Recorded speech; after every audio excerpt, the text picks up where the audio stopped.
Поинако вид ангажман на Соединетите Американски држави во регионот најавува Стејт Департментот во новата стратегија за Западен Балкан, во која главен фокус е регионалната стабилност, економската соработка и спротивставувањето на странските влијанија во регионот. Во документот кој неодамна е објавен на официјалната страница на Стејт Департментот, се наведува дека стабилноста на регионот и унапредувањето на американските економски интереси таму ги прават Соединетите Американски држави побезбедни, посилни и попросперитетни, но и стои дека злонамерни актери може да ја искористат регионалната стабилност на штета на американските интереси.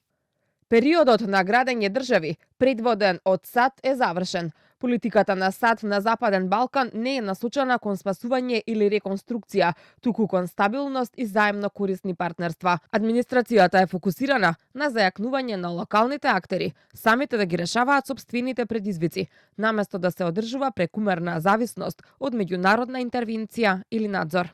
Во однос на заканите кон САД и Западен Балкан, документот ги издвојува Русија и Кина како актери кои активно се обидуваат да ја искористат нестабилноста, корупцијата и слабото управување во регионот. Москва поттикнува етничко незадоволство, финансира дестабилизирачки актери и ги користи енергетските ресурси за вршење притисок врз политичарите. Кина го проширува своето меко влијание преку трговија, државно поддржани заеми, подкуп, пропаганда и партнерства со елити, особено во области со ниска транспарентност и слабо владење.